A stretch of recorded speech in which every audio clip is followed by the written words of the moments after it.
Voilà. Je suis assez énervée, vous avez vu, dans les autres, je vais essayer de crier pas trop fort, sinon vous entendez rien. Je voulais vous dire que quand en 81, Sophie de Ravensky, alias Marinopoulos, m'a fait monter dans son hôtel particulier Place Mélinée, une rue juste après la Place Mélinée, grande rue qui remonte vers la Loire et vers les quais de la Loire. Quai de la Fosse, c'est là où il y avait les putes qui travaillaient autrefois. Elle habitait à 300 mètres. Non, un peu plus, mais c'est pour façon de parler. Je suis montée, il y avait plusieurs étages, ils avaient tout un étage à eux. La chambre faisait, je peux pas vous dire moi, 40 ou 50 mètres carrés, immense. Il était couché, magnifique, hein, magnifique corps d'homme, magnifique, magnifique, avec un drap, comme les Grecs, vous savez, qui sont couchés. Et là, aucun mouvement, je veux dire, de gêne ni rien quand je suis rentrée, hein. Mais moi, j'étais gênée à sa place. Vous savez, je croise tous les jours des hommes qui sont beaux. Et je sais pas pourquoi, c'est comme ça, il y a quelque chose chez eux qui me plaît pas. Par contre, des fois, je croise des hommes qui ont des irrégularités au visage, Charles en a beaucoup, et j'aime. Ma bête humaine. Les autres, je sais pas, ça fait, c'est trop lisse, c'est trop... Et puis souvent, ils sont très prétentieux. Les hommes qui savent qu'ils sont beaux. Martineau, la première fois qu'il m'a parlé, je l'ai détesté tout de suite. Cette espèce d'assurance en me regardant qu'il allait me plaire. En dehors de tout passif entre lui et moi, hein, de tout ce qu'il a pu me faire, que je savais déjà. Et s'il me voit, parce qu'il regarde avec sa femme, hein. Il regarde aussitôt que j'enregistre une vidéo, quand ils sont chez eux, il regarde aussitôt après. Je te crache à la gueule, regarde. Voilà. Comme ça, hein?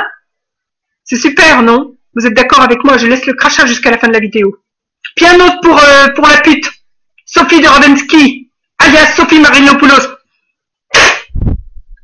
Ah! Encore! Pour tout ce que vous m'avez fait. Non mais, pour une fois que je peux cracher en direct, il ne pouvait pas se douter, je suis une très bonne actrice quand je veux. Il s'agissait de l'honneur de mes enfants. Et puis, Charles m'avait dit, tant que c'est pas fini, ne dis rien, parce qu'il pourrait te faire du mal. Ne dis rien. Je savais pour cheval la première fois qu'il s'était fait enculer par un cheval. Il m'a dit surtout, n'en parle pas, tu aurais des gros ennuis. Parce qu'une fois que vous êtes à l'intérieur de l'HP, qu'est-ce qui peut empêcher de... Hein? Je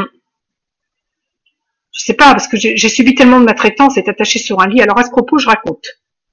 Mais après, il m'a dit que je pouvais le dire. Donc, fois que j'ai vu Martineau, ça va vous faire rire, hein. Ça va vous faire rire. La dernière fois que j'ai vu Martineau, je venais, parce qu'il m'avait mis un rendez-vous, c'était quand? Il y a 1 mois et demi à peu près. Et puis, c'est pour mes arrêts à chaque fois que je le vois. Donc, eh ben, j'ai dû rester un quart d'heure, parce que quand je lui ai dit, vous savez, j'ai jamais eu peur de vous, je savais toujours que je sortirais de l'HP. Il me demande comment ça que vous savez que vous sortirez. Ben, je dis, il y a des chevaux qui m'ont dit. Je vous jure que j'ai dit ça. Il avait honte, honte, honte, honte, honte. Je vous jure, honte à vous, honte à vous, honte à vous, comme les femmes du ménage. Il avait honte, honte. J'ai dit, bah, il y a des chevaux qui m'ont aidé à sortir. Il m'a pas dit quels chevaux, pourquoi vous délirez.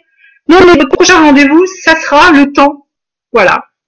Donc, au départ, il me dit, ça va être le 25 août le 25 août à 10h, parce qu'il aime me faire lever tôt, parce que je sais depuis que j'étais très fatiguée que je me levais pas. C'est exprès, c'est le harcèlement. C'est lui qui faisait mes emplois du temps, si je vous l'ai dit, hein. Il me faisait lever tôt. Pour 1 heure de cours, puis après 2 heures sans rien, 1 heure de cours, 2 heures sans rien, 1 heure de cours, 22 heures de trou une année. 22 heures de trou pour 17 heures de cours, parce que j'avais des BTS et ça valait 19 heures. 22 heures de trou pour 17 heures de cours, fallait quand même le faire. C'est lui qui coachait tout ça. Donc j'ai dit, vous mettez un rendez-vous pour le lendemain à 15 heures, parce qu'il travaille les jeudis et le vendredi en centre-ville. C'est là que je vais. Ça s'appelle le CMP, Centre médico-psychologique, Square de la Pérouse, derrière le commerce. J'ai dit, mettez-moi rendez-vous pour le... Il sait tout ce que je pense de lui parce qu'il lit tous mes mails. Mais il fait comme s'il n'y a rien, vous voyez. Et puis si j'y vais le 26, il fera encore comme s'il n'y a rien parce qu'il a peur de moi. Alors rendez-vous le 26 à 15 heures. C'est pour avoir mon arrêt pour le 1er septembre. De toute façon, je vais passer au comité médical, ça sera repoussé pour 6 mois. En attendant, ils font exprès, ils prennent toujours du retard pour que je le vois, pour qu'ils me fassent des arrêts en attendant que la décision du comité médical pour 6 mois d'arrêt soit prise. Je serai peut-être en Amérique d'ici là si vous m'aidez. J'y crois. Sinon, il paraît que c'est prévu que la presse déclenche tout le même jour. J'en ai marre d'attendre. Donc je veux revoir mon chéri et puis mais à un homme. Voilà. Ou à des gens comme vous, par exemple. Hein, parce que là, je parle quand même à des gens et je vous en remercie. Tout mon écran est plein de crachats, ça me fait plaisir. Ça va? Je vous regarde, ça va? Donc, vous mesuriez la plaisance que j'ai eue, sachant qu'il avait abusé mes enfants. Oui, vous savez, je pense que n'importe quelle mère l'aurait fait. N'importe quelle mère. Je voulais pas qu'il leur fasse de mal non plus.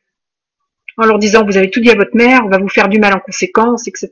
Donc, sauf à la fin, le dernier jour, la grande qu'il avait touché mes enfants. Et là, il m'a dit au revoir. Et moi, je lui ai pas dit au revoir. Je suis partie sans le saluer, je touche même pas la main d'un pédophile. C'est ce que j'ai voulu lui dire, lui faire comprendre. Mais j'étais dans une colère, je criais sur lui, je suis sûre que les secrétaires ont entendu. Je me rappelle pas au juste, quand je suis énervée comme ça, je me rappelle pas ce que je dis. J'ai voulu défendre mes enfants, parce qu'en fait, il s'est rendu compte que j'étais médium. Et il me posait des questions sur ce qui va se passer pour essayer de se libérer, parce qu'ils pensent toujours qu'ils ont une possibilité, parce qu'ils ont tellement de milliards. Ils le refinancent tout le temps, mon ex-mari. Ils ont des moyens de recevoir des enveloppes dans leur boîte aux lettres, n'importe où. Donc comme ça, ils achètent tout le monde. Alors, avec leur argent, ils pensent qu'il va pouvoir les libérer. Ils le pensent encore. Et c'est pour ça qu'il m'interrogeait comme ça. Parce que comme il sait que je suis médium, il m'interrogeait pour savoir ce que je savais. J'étais assez fine pour lui dire des fois l'inverse de ce que je savais. Il est trop con. Trop con. Quand même, ils ont tué la famille Ligonès. C'est lui qui l'a tué. Tous tués. Ouais. Il les a tous tués. Et après, c'est le maire qui a tué Ligonès. C'est affreux, mais ils ont fait croire à Ligonès qu'ils allaient l'aider à partir en Amérique avec de l'argent, mais qu'il fallait qu'il tue toute sa famille parce que ses enfants travaillaient pour le réseau et rabattaient d'autres enfants dans les différentes écoles. Et sa femme me suivait beaucoup et il utilisait ses enfants pour me suivre dans les commerces. Vous savez, ils n'utilisent pas des bacs plus 10, ils utilisent le personnel qui est sur place, c'est souvent de la racaille qui me suit. Ils ont tous leur portable. Je les remarque, c'est des racailles très souvent. Des gens qui donnent de l'argent pour me suivre une fois, ils peuvent leur donner 1 000 € ou 2 000 €. Voilà, ils s'arrangent comme ça, c'est jamais les mêmes pour que je repère pas. De temps en temps, c'est les mêmes. Oui, il y a 2 qui font un peu SDF que je vois très souvent. Il y en a un qui a des petites lunettes rondes de soleil, là, il fait peur celui-là. Il m'a agressé à la laverie et je l'ai vu 3 fois depuis. Comme ça. Et quand je le vois, vous savez ce que je fais? Il lit sur la bouche, je lui dis pauvre con. Moi, je me sais protéger, donc il va pas jeter sur moi dans la rue. Alors, je vous explique. Mon petit chat fait pipi sur une couette qui est trop grosse pour entrer dans la machine. Je vais à la laverie avec une machine spéciale à 7,50 €. Je bourre avec la couette. J'arrive. Il n'y avait que 2 machines pleines de vêtements. Tout était fait exprès. Et des vêtements sales, mais sales. Une fois qu'ils étaient lavés, ils étaient déjà sales, avec mélangés avec des baskets, tout. Sale. Et puis, il y avait un espèce de type sale, genre SDF, mais en fait, c'était le genre SDF qui n'est pas SDF, avec un bras cassé, qui attendait avec plusieurs petites machines en route. Puis je dis, est-ce que c'est à vous le linge que c'est arrêté? Est-ce que je peux les mettre dans les bassines? Vous savez ce qu'il me répond? J'ai pas envie de vous parler. Oh bon, j'ai dit ça va. Alors moi, j'ose pas. Et puis je vais au bar à côté qui, en l'absence du propriétaire, gère la laverie, me dit oui, vous pouvez, il est venu même m'aider. Et puis 5 minutes après, parce que j'ai attendu 20 minutes, ne sachant pas quoi faire, parce que j'ai dit les gens vont quand même revenir. Qu'est-ce que je vois? Brrr, un camion de manouche, mais dans un état! Mon Dieu, les tôles qui s'en allaient, tout. Et puis, en fait, on les avait payés pour laisser ça, pour que je demande au monsieur et pour qu'il m'agresse, parce qu'il m'a dit 2 fois, parce que moi j'ai assisté 2 fois. J'ai dit, excusez-moi, juste me dire si je peux les ôter, si c'est à vous. Je n'ai pas envie de vous parler. Tout était payé à l'avance. Les manouches, pourquoi c'est les 2 machines dont j'avais besoin. Tout, il prévoit tout. Parce que Carole m'avait appelé, qu'elle voulait venir, puis je dis, je m'en vais à la laverie. Il faudrait rien dire au téléphone. Comme ça, il prévoit pas. Maintenant, j'évite. Mais en plus, ça me fait rire, parce que comme ça, on accumule des preuves, puis comme ça, avant, la CIA va toujours sur place. Il y a toujours quelqu'un qui observe. Toujours, il y avait quelqu'un à la porte qui est en train d'écouter. Et une étudiante, mais elle était payée pour ça. Et elle attendait ce disant la fin d'une machine, mais elle était payée pour tout voir, au cas où il y a un problème pour signaler. Et puis, je vous jure, il m'a agressé tout pendant que j'ai lavé mon linge. Alors je suis sortie dehors et au moment de sortir mon linge de la machine, vous savez ce qu'il a fait? Je me suis penchée, sortir le linge, sortir les couettes de la machine. En fait, j'ai pris les deux, j'ai profité pour laver une housse de canapé, celui qui est dans la véranda. Je sors les deux et j'ai reçu un coup derrière la nuque là. Vous savez, avec la porte, le hublot. Vous voyez le hublot comme ma machine là. Vous voyez le hublot, hein?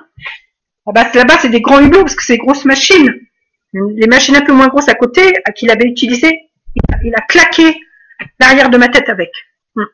Je vous jure, je n'avais rien fait. Hein. Mais un truc quand même incroyable, c'est que quand Karel m'a téléphoné, elle me dit, voilà, je dois passer, j'ai dit non, mais je vais m'en aller à la laverie. Puis elle me dit tout de suite, ben, je dis oui, tout de suite. Donc le mec, il est allé, il a déclenché ses machines et tout. Et puis vous savez, moi, je suis complètement désorganisée en ce moment. Donc je fais ci, je fais ça avant d'aller à la laverie. Finalement, je suis partie 1 heure plus tard. Sa tournée était finie depuis longtemps. Vous savez ce qu'il a fait? Il a remis. Je sais pas, il a dû en remettre une autre. Je suis arrivée. C'était lavé. Et qu'est-ce que j'ai dû faire? Heureusement que j'observe tout. Parce qu'il a dû croire que j'ai pas observé parce qu'une tournée fait 45 minutes au maximum.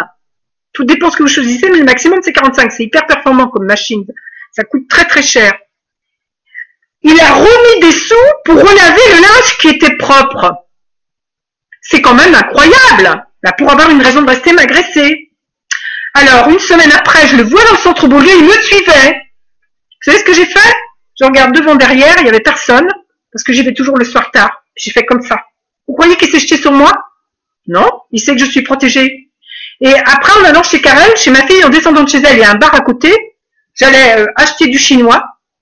Et en passant sur la rue, à côté, il savait parce que j'ai dit à Karel que j'allais acheter du chinois. Et il doit y avoir des micros partout. Il était là, sur ma route, entre le chinois et chez Karel. Il y a chez moi, juste à côté. Il était assis, avec sa clope, en train de boire une bière. Puis j'ai fait comme ça. Pauvre con! Mais avec ma bouche, pour que les gens n'entendent pas. Et il m'a regardé, il a très bien compris. Depuis, je l'ai plus vu. Je l'ai plus vu. Et ils utilisent souvent les mêmes personnes, que vous sachiez ça. Donc j'ai été transportée. Je reviens quand je me suis cassé ma jambe. Les ailes sont venus me voir et puis après, ils sont venus au CHD demander où j'étais. On a dit, ben, elle est à l'HP, vous saviez pas? Vous savez ce qu'ils ont fait? Je l'ai su quelques années après. Quelques années après, parce que j'ai retrouvé le numéro de portable dans mes affaires d'un courrier, parce qu'ils m'écrivaient pendant les vacances. Ils m'envoyaient une carte postale, ils m'aimaient bien. De cette fille qui s'appelait aussi Sophie, mais une gentille Sophie. Gentille. Elle m'a envoyé le courrier puis laissé son numéro de portable et je l'ai appelée. Elle m'a dit, on est allé avec des fleurs, madame, à l'HP, ils n'ont pas voulu nous laisser rentrer. Et on s'apprêtait à manifester. On s'apprêtait à manifester. Et puis quand on est retourné, ben, ce qu'ils ont fait, c'est que le 15 février, ils m'ont mis dans un camion, ils m'ont emporté à Nantes, sans mon avis, hein, sans mon avis.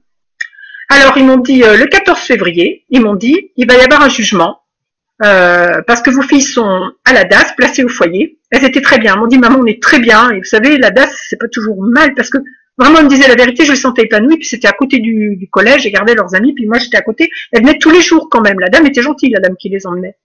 Elle me disait, ils nous donnent même de l'argent de poche, et c'était pas des chambres individuelles, elles étaient en dortoir avec d'autres, ça me rassurait, parce que j'avais entendu qu'on abusait des enfants à la DAS. Donc le fait qu'il soit beaucoup, le monsieur qui venait avait l'air gentil de temps en temps, et en fait c'est qu'elle voulait pas aller chez ma sœur, parce qu'elle savait qu'elle serait abusée. Il me dit, bah, il va y avoir un jugement, ils vont être placés chez votre sœur. L'horreur. Je les ai jamais vus autant pleurer de ma vie. Insister et menacer le juge, à 14 ans, en leur disant qu'il se vengerait de lui. Je vais vous raconter tout dans l'autre vidéo, vous allez voir. J'ai pleuré. Là, je vous mens pas, vous savez. Mes enfants, c'est la première fois de ma vie où toutes les deux en même temps, je les ai vues autant pleurer. Et elles étaient pas grosses puisqu'elles font de l'anorexie toutes les deux. Elles ont tendu le poing vers ma sœur et vers le juge. Ils ont dit, on se vengera. Je compte sur vous pour m'aider. J'ai jamais autant souffert que ce jour-là. Vous racontez, c'est pénible, ce stade-là, c'est pénible. J'étais devant le juge des enfants. Et je me rappelle qu'avant de me rendre, il y avait un gars sympa qui s'intéressait à moi, un jeune, hein, qui avait pitié parce qu'il avait vu mes filles, puis je lui avais raconté ce qui m'était arrivé. Il m'a dit, vous allez où? Ben, j'ai dit, j'ai un rendez-vous au juge. Lequel? Parce que je reconnais. Il me dit, c'est un gros pédophile qui me dit. Mais moi, je savais rien. C'est un gros pédophile qui me dit. Vous vous rendez compte? Et ce jeune-là, pourquoi il était enfermé?